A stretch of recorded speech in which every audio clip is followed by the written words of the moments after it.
Hello, Namaste. Welcome to my channel AP Political Fever. Let's start the video for today.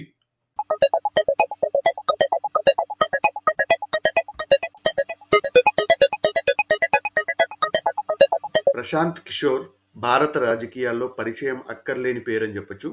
ఈయన first political పార్టీస్కి స్ట్రాటజిస్ట్గా పనిచేసి దాని తర్వాత political leader అవతారం ఎత్తి మళ్ళీ ఇప్పుడు 3 ఫేజ్ల ఎలక్షన్ల తర్వాత పొలిటికల్ సెఫాలజిస్ట్గా అవతారం ఎత్తాడని చెప్పొచ్చు. సో ప్రశాంత్ కిషోర్ గారు ఏం మాట్లాడుతూ ఉన్నారు, ఎలా మాట్లాడుతూ ఉన్నారు, ఎందుకు మాట్లాడుతూ ఉన్నారు అనేది ఈ వీడియోలో విశ్లేషిద్దాం. ఛానల్కి సబ్స్క్రైబ్ చేసుకొని వీడియో చూడడం స్టార్ట్ చేయండి. ఇంకో విషయం ఏంటంటే ప్రశాంత్ కిషోర్ పొలిటికల్ మైండ్ మాత్రం వావ్ అని చెప్పడంలో ఎటువంటి సందేహం. సో 2014 ముందు వరకు ప్రశాంత్ కిషోర్ అంటే పరిచయం లేని పేరు అని చెప్పొచ్చు.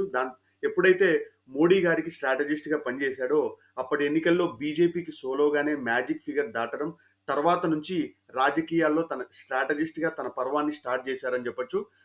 ఇది దాని తర్వాత వివిధ పార్టీలకి స్ట్రాటజిస్ట్ల పనిచేయడము, ఐపాక్ ద్వారా తన సేవలను అందించడం, ఆల్మోస్ట్ 90% పైన తన సక్సెస్ రేట్ ని సాధించి ఎంతలా అంటే అన్ని పార్టీలు ప్రశాంత్ కిషోర్తో పనిచేయాలి అని వెయిట్ చేసే స్థాయికి తన ఐపాక్ టీమ్ ని తీసుకెళ్లాడని చెప్పడంలో ఎటువంటి సందేహం లేదు. ఇంకా ఆంధ్ర విషయానికి వస్తే 2019లో వైఎస్ఆర్సీపీకి స్ట్రాటజిస్ట్ గా పనిచేయడం, ఆ ఎన్నికల్లో వైఎస్ఆర్సీపీ బంపర్ విక్టరీ కొట్టడం, అతని పరపతి కొంచెం పెరిగింది అని చెప్పొచ్చు. అప్పుడు టీడీపీ వాళ్ళేమో బీహార్ డెకాయిట్ అని, బీహార్ బందిపోటుదారుడని, కులాల మధ్య చిచ్చు పెడతా ఉన్నాడని ఇలా అన్ని రకాలుగా విమర్శించి ఇప్పుడు మళ్ళీ టీడీపీ వాళ్ళు కూడా ప్రశాంత్ కిషోర్ తో పనిచేయడానికి వెంబడి పడతా ఉన్నారంటే అతని పరపతి ఎంత పెరిగిందో మనం అర్థం చేసుకోవచ్చు. మళ్ళీ ఆప్ కోసం ఢిల్లీలో పనిచేయడం స్టార్ట్ చేశాడు. దాని తర్వాత ఆల్మోస్ట్ ఢిల్లీలో క్లీన్ స్వీప్ చేసే స్థాయికి తీసుకెళ్లాడు. కేజ్రీవాల్ గత 5 సంవత్సరాల్లో తన చేసిన ప్రభుత్వంలో ఉన్న పనులు కావచ్చు, లేకుంటేనే ప్రశాంత్ కిషోర్ స్ట్రాటజీస్ కావచ్చు, బంపర్ మెజారిటీతో గెలవడం, అలానే పంజాబ్ లో కూడా ఆప్ కోసం పనిచేసి తమ గెలుపులో ఖచ్చితంగా తన పాత్ర అయితే పోషించాడని చెప్పచ్చు. దాని తర్వాత తమిళనాడులో డిఎంకేతో కూడా పనిచేసి అక్కడ స్టాలిన్ గెలుపులో కూడా తన పాత్ర పోషించాడు. అంటే తమిళనాడులో అయితే పెద్దగా స్ట్రాటజిస్ట్ అవసరం లేకపోయినా డిఎంకే ఖచ్చితంగా గెలిచేది. అంటే ఒక అపవాదు ప్రశాంత్ కిషోర్ పైన ఏంటంటే ఖచ్చితంగా గెలిచే వాళ్ళపైనే ఎఫర్ట్స్ పెడతాడు తప్ప వాళ్ళు ఓడిపోతారంటే వాళ్ళ కోసం పని చేయడు అని తన పైన అపవాదు ఉందని చెప్పొచ్చు. ఇది ఎలా ప్రూవ్ అయిందంటే షర్మిల వైఎస్ఆర్ టీపీ పార్టీ తెలంగాణలో పార్టీ పెట్టినప్పుడు తనకు పార్టీ కోసం పనిచేస్తానని చెప్పి ప్రామిస్ చేసి ఎలాగో గెలవదు అని ఆమె కోసం పని చేయకుండా మధ్యలోనే వదిలేసినాడు అనే దానికి ఇది ఒక నిదర్శనం అని చెప్పొచ్చు. సో కేవలం గెలిచే వాళ్ళ కోసమే తన ఎఫర్ట్స్, తన స్ట్రాటజీస్ అన్ని వాడతారు తప్ప వాళ్ళు కొద్దిగా ఓడిపోయే సిచ్యువేషన్ ఉంటే వాళ్ళ దగ్గర నుంచి దూరం జరిగిపోతారు. ఎందుకంటే ఈయన సక్సెస్ రేట్ ఎఫెక్ట్ అవుతుంది కాబట్టి.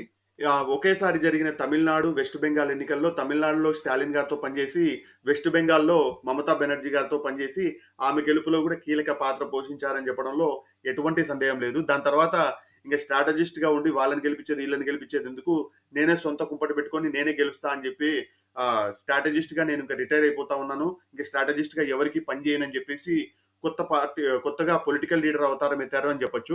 ఇంకా కంట్రీ వైడ్ గా కాంగ్రెస్ పార్టీకి పనిచేయడానికి పూనుకొని ఆల్మోస్ట్ ఒక 10 days వరకు వర్క్ షాప్ పెట్టి తను చెప్పినట్టు చేస్తే కాంగ్రెస్ కి పూర్వ వైభవం తెస్తాను అని చెప్పి ఆల్మోస్ట్ కాంగ్రెస్ వర్కింగ్ కమిటీకి సమాంతర కమిటీ ఒకటి ఏర్పాటు చేసి దానికి తనని ప్రెసిడెంట్ చేసి ఇండిపెండెంట్ గా పనిచేసేలా వదలాలి అనే ప్రతిపాదనని కాంగ్రెస్ పార్టీ ముందుంచాడు. కానీ కాంగ్రెస్ పార్టీ దాన్ని తిరస్కరించడం జరిగింది. అసలే అది కాంగ్రెస్ పార్టీ, దాంట్లో ఉద్దండులందరూ వర్కింగ్ కమిటీలో ఉంటారు, వాళ్ళని పక్కకు వేస్తాడని వాళ్ళు అస్సలు ఒప్పుకోకపోయేసరికి ఇంకా ఇక్కడ ఏం చేయలేమని చెప్పేసి కాంగ్రెస్ పార్టీ నుంచి బయటకు వచ్చి వాళ్ళని తీవ్రంగా విమర్శించడం స్టార్ట్ చేసిండు. ఇంతలో హిమాచల్ ప్రదేశ్ అయితేనేమి, గుజరాత్ లో ఎలక్షన్స్ రావడంతో కాంగ్రెస్ పార్టీ అక్కడ అధఃపాతాళానికి వెళ్ళిపోతుంది అని చెప్పి ట్వీట్ చేసి దాని తర్వాత నేను వీడియోలో హిమాచల్ ప్రదేశ్ లో కాంగ్రెస్ పార్టీ ఎప్పుడు ఓడిపోతుంది అని చెప్పి ఈ మధ్యనే మనం ఇంటర్వ్యూలు వస్తా ఉన్నాం. ఆయన న్యూస్ పేపర్లలో వచ్చిన న్యూస్ అయితేనేమి, తన ట్విట్టర్ నుంచి ట్వీట్ చేసింది అయితేనేమి ఇంకా ఇప్పటికీ లైవ్ లోనే ఉన్నాయని చెప్పొచ్చు. సో ఇది ప్రశాంత్ కిషోర్ గారు కాంగ్రెస్ వర్క్ షాప్ తర్వాత చేసిన tweet. I have been repeatedly asked to comment on the outcome of Udaipur Chintan Shivir. అంటే నన్ను చాలా మంది అడుగుతా ఉన్నారు ఆ వర్క్ షాప్ తర్వాత ఏంది అవుట్కమ్ అని చెప్పేసి. దానికి in my view it fail to achieve anything meaningful. అంటే నా అంచనాలో, నా ఉద్దేశంలో ఈ వర్క్ షాప్ అయితే పూర్తిగా ఫెయిల్ అయింది. And other than prolonging the status quo, ఇప్పుడు ఎలాగైతే ఉందో అలాగనే కంటిన్యూ అవుతా ఉంది and giving some time to the Congress leadership at least the impending route in Gujarat and HP. అంటే నేను కాంగ్రెస్ పార్టీకి కొంచెం టైం ఇస్తా ఉన్నాను. గుజరాత్లో, హిమాచల్ ప్రదేశ్లో ఎలక్షన్స్లో ఘోరంగా ఓడిపోయిన తర్వాత వాళ్ళు తమ అభిప్రాయాన్ని మార్చుకొని మళ్ళీ వస్తారు అని చెప్పేసి నేను అనుకుంటా ఉన్నాను అనే రకంగా ఈయన ప్రశాంత్ కిషోర్ గారు ట్వీట్ చేయడం జరిగింది. ఇప్పుడు నేను హిమాచల్ ప్రదేశ్లో కాంగ్రెస్ పార్టీ ఓడిపోతుందని చెప్పి చెప్పలేదు అని చెప్పే స్థాయికి ఈయన ఈ మధ్యనే వీడియో ఇంటర్వ్యూలలో కరణ్ తాపర్తోనైతేనేమి, లేకుంటే న్యూస్ లాండ్రీతో ఇచ్చిన ఇంటర్వ్యూలు అయితేనేమి ఈయన అడ్డంగా దొరికిపోయారని చెప్పి ఇవన్నీ అయిపోయిన తర్వాత తన సొంత రాష్ట్రంలో నితీష్ కుమార్తో వెళ్ళి జాయిన్ అయ్యాడు. జేడీయూలో జాయిన్ అయ్యి సెకండ్ లీడర్ అయ్యి నితీష్ కుమార్ అనంతరం పార్టీని తీసుకోవచ్చు అనే ప్లాన్ వేసినప్పటికీ నితీష్ కుమార్ గారే ఒకసారి ఏమో కాంగ్రెస్, ఒకసారి ఆర్జేడీ, ఒకసారి బీజేపీ, ఇలా 5 years లోనే అన్ని పార్టీస్ తిరుగుతూ ఉంటాడు. ఆయనకేంటంటే ఆయన చీఫ్ మినిస్టర్గా ఉండాలా, ఇంకా అవతల పొత్తు ఎవరితో ఎందుకు పెట్టుకున్నాం అనేది సంబంధం ఏం అవసరం లేదు, ఇంకా ఇక్కడ వర్కౌట్ అవ్వట్లేదని చెప్పి తన సొంత పార్టీ పెట్టుకొని పాదయాత్ర స్టార్ట్ చేశాడు. ఇప్పుడు ఎలక్షన్స్ లో పోటీ చేయకుండా అసెంబ్లీ ఎలక్షన్స్ లో పోటీ చేస్తానని ఇప్పుడు కొత్తగా సెఫాలజిస్ట్ రూపం ఎత్తాడు అని చెప్పొచ్చు. ఇంకా ఎన్నికల్లో ఒక 3 months ముందు లోకేష్ గారితో కలిసి స్పెషల్ ఫ్లైట్ లో వచ్చి చంద్రబాబు నాయుడు గారితో మంతనాలు చేశాడు. అప్పటి నుండి వైఎస్ఆర్సీపీ పైన కామెంట్స్ చేయడం స్టార్ట్ చేసినాడని చెప్పొచ్చు. ఈ మధ్యలో కేసీఆర్ తో కూడా పనిచేయాలనుకొని ఆగిపోయి బీఆర్ఎస్ ఖచ్చితంగా తెలంగాణ ఎన్నికలలో గెలుస్తుంది అని ప్రెడిక్ట్ చేసి పప్పులో కాలేశాడని కూడా చెప్పొచ్చు. సో ఒకనొక ఇంటర్వ్యూలో ప్రశాంత్ కిషోర్ గారిని అయితే ఎందుకు చంద్రబాబు నాయుడు గారిని కలిశావు అంటే చంద్రబాబు గారు చాలా రోజుల నుంచి అడుగుతా ఉన్నాడు, అందుకని కట్టసీకి వెళ్ళి కలిసి నేనైతే స్ట్రాటజిస్ట్ గా ఇంకా వర్క్ చేయట్లేదు, దాన్ని స్టాప్ చేసేసాను, ఎవరికి వర్క్ చేయట్లేదు అని చెప్పేసి వచ్చేసాను అని చెప్పారు. కానీ ఇంకా బాబు అండ్ కో నుంచి అయితే ఎటువంటి ఎక్స్ప్లెనేషన్ రాలేదు. అప్పుడు టీడీపీ వాళ్ళు డెకాయిట్ అంటే ఇప్పుడు వైఎస్ఆర్సీపీ వాళ్ళు ప్రశాంత్ కిషోర్ ని తిట్టడం స్టార్ట్ చేసినారు. చంద్రబాబు నాయుడు గారు గెలిచారంటే అంటే ఏపీలో అంతే అనమాట. వైఎస్ఆర్సీపీ గెలుస్తుందని చెప్తే టీడీపీ వాళ్ళు తిట్లు శాపనార్థాలు, అలానే వైస్ వర్సా అని కూడా. నేనైతే టీడీపీ కోసం పనిచేయకపోతే బాబు గారిని కలిసినప్పటి నుండి ఇంటర్వ్యూస్ ఇస్తూ YSRCP is not losing but losing big అని, అలానే తన సొంత స్టేట్ బీహార్లో ఎలక్షన్స్ ఉన్నా కూడా ఇక్కడ ఏపీ ఎలక్షన్స్ కు ముందు దాదాపు 10 రోజులు ఇక్కడనే హైదరాబాద్ లో మకాం వేసి ఒక రోజు ఎలక్షన్స్ ముందర ఇంటర్వ్యూ ఇచ్చి వైఎస్ఆర్సీపీని విమర్శించడం, వైఎస్ఆర్సీపీ ఖచ్చితంగా ఓడిపోతుంది అని చెప్పడం, ఇవన్నీ చూస్తుంటే ఖచ్చితంగా టీడీపీ కోసం పని చేస్తా ఉన్నాడు అని అర్థం అవుతుంది.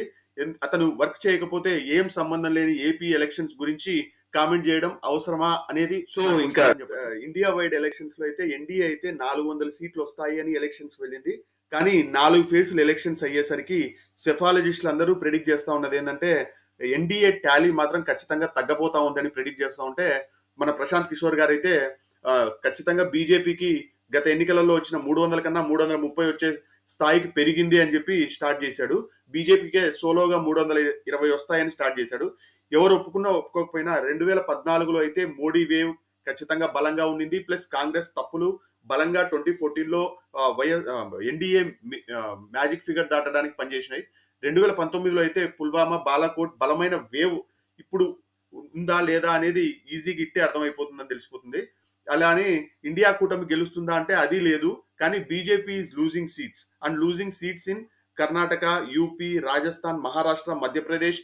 ఇవి చూస్తే అర్థమవుతా ఉంది. ఎందుకంటే వాళ్ళు లూజ్ అవుతారని ఎలా అర్థమవుతుందంటే వాళ్ళు గత ఎన్నికలలో రాజస్థాన్ అయితేనేమి, మహారాష్ట్ర, మధ్యప్రదేశ్, కర్ణాటక, యూపీ అన్ని స్టేట్స్ లో దాదాపు స్వీప్ చేసింది.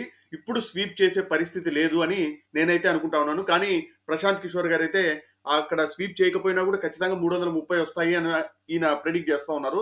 మిగతా సెఫాలజిస్టులు అందరూ అయితే వాళ్ళు ఇప్పుడు ఉన్న సిచ్యువేషన్ ప్రకారం బీజేపీకి సీట్లు తగ్గే అవకాశాలే ఎక్కువగా ఉన్నాయని చెప్తే ఈయన 4 ఫేజ్ల ఎలక్షన్స్ తర్వాత నుంచి బీజేపీ గెలుస్తుంది, బీజేపీ 320 సీట్లు గెలుస్తుంది అని స్టార్ట్ చేసినాడు.